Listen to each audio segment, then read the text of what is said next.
Hello, friends. Praise the Lord and good morning to all. Isaiah chapter 66 verse 1 and 2 में इस तरीके से लिखा हुआ है, यहोवा ये कहता है, आकाश मेरा सिंहासन और पृथ्वी मेरे चरणों की चौकी है। तुम मेरे लिए कैसा भवन बनाओगे और मेरे विश्राम का स्थान कौन सा होगा। यहोवा की ये वाणी है, ये सब वस्तुएं मेरे ही हाथों की बनाई हुई है, इसलिए ये सब मेरी है। परंतु मैं उसकी ओर दृष्टि करूंगा जो दीन और खेदित मन का हो और मेरा वचन सुनकर थरथराता हो। यहाँ पे परमेश्वर का वचन कहता है, स्वर्ग मेरा सिंहासन है, पृथ्वी मेरे चरणों का चौकी है। तो मनुष्य को सवाल करते हैं, मेरे विश्राम का स्थान कौन सा होगा। क्या मनुष्य ऐसा एक घर बना सकता है, ऐसा एक जगह बना सकता है जो स्वर्ग उनका सिंहासन और पृथ्वी उनका चरण का चौकी के जैसा हो? कभी नहीं बना सकता।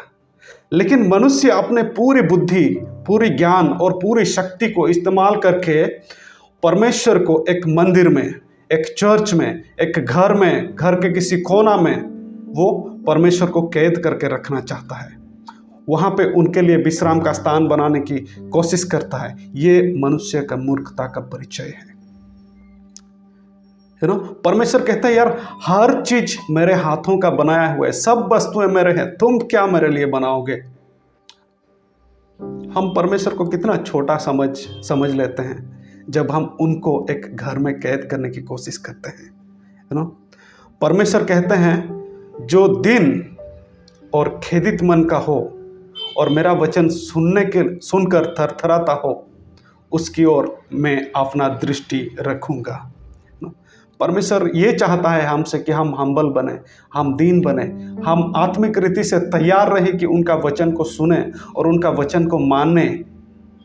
परमेश्वर उन्हीं से ज़्यादा बातें करेंगे जो उनका बातों को मानने के लिए तैयार हैं। सिर्फ कान खुजलाने जैसे सुन के भूल जाने वालों को ज़्यादा बातें नहीं करेंगे परमेश्वर। इसलिए परमेश्वर कहते हैं, जो दिन है खेदित मन का हो और मेरे वचन को सुनकर थरथराता हो, उनके ऊपर मेरा दृष्टि रहेगा। हम्बलनेस का एक बेस्ट एग्जाम्पल के बारे में यीशु मसीह न्यू टेस्टामेंट में कहते हैं, लूक चैप्टर 18 वर्स 11 to 14 में। वहाँ पे लिखा है, दो व्यक्ति प्रार्थना करने के लिए जाते हैं।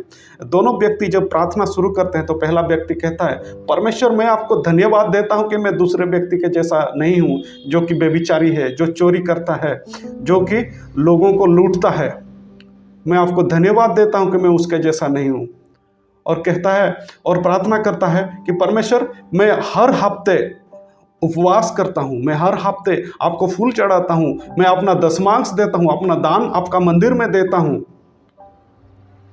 लेकिन दूसरा व्यक्ति जब प्रार्थना करना शुरू करता है, उसका मन में इतना दुख भरा हुआ रहता है कि वो खुद रियलाइज करता है कि मैं परमेश्वर के लायक नहीं हूँ।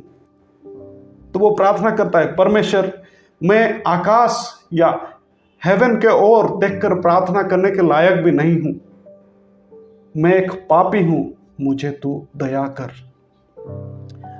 और जब वो ऐसे प्रार्थना करता है, परमेश्वर उनका प्रार्थना को ज़्यादा सुनते हैं और वो ज़्यादा आशीष पाता है, क्योंकि उसने अपने आप को नम्र किया। परमेश्वर वो दूसरा व्यक्ति के प्रार्थना के जैसा ही हमारा हृदय को देखना चाहता है। क्या हमारा हृदय नम्र है? क्या हमारा हृदय परमेश्वर को इम्प्रेस करने की कोशिश कर रहा है? अगर कर रहा है तो परमेश्वर कहते हैं, अपने आप को नम्र बनाओ, अपने आप को नम्र बनाओ। हम परमेश्वर को इम्प्रेस नहीं कर सकते हैं, चाहे हम उनके लिए मंदिर बनाएं या चर्च बनाएं या उनके लिए नारियल चढ़ाए या फूल चढ़ाए, क्योंकि हर एक वस्तु जो है उनके हाथों से बनाया हुआ है। आप और मैं उनको क्या दे सकते हैं? कुछ नहीं दे सकते। सिर्फ अपने आप को नम्र करके उनके सामने हम आए, ये परमेश्वर का इच्छा है। प्रोवर्ब्स चैप्टर 3 वर्स 5 to 7 इस तरीके से लिखा हुआ है, तू अपने समझ का सहारा ना लेना, वरन संपूर्ण मन से यहोवा पर भरोसा रखना, उसी को स्मरण करके सब काम शुरू करना, तब वो तेरे लिए सीधा मार्ग निकालेगा। तो अपने दृष्टि में बुद्धिमान ना होना, यहोवा का भय मानना और बुराई से अलग रहना।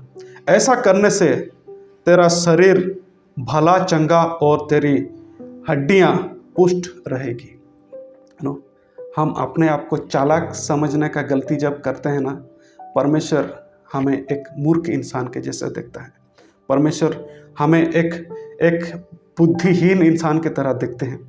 इसलिए परमेश्वर कहते हैं तुम अपने बुद्धि, अपने समझ अपने नज़र में खुद को बहुत समझदार मत समझना, अपने बुद्धि में तुम रिलाय मत करना।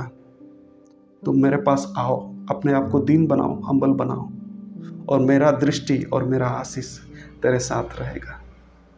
तो परमेश्वर को इस वचन के लिए हम धन्यवाद देते हैं। और आइए आप अपने आप को दीन बनाएं और नम्र बनाएं, ताकि परमेश्वर का हाथ हमेशा हमारे साथ रहे। Because without God we can do nothing. प्रभु हम सभी को आशीष दे।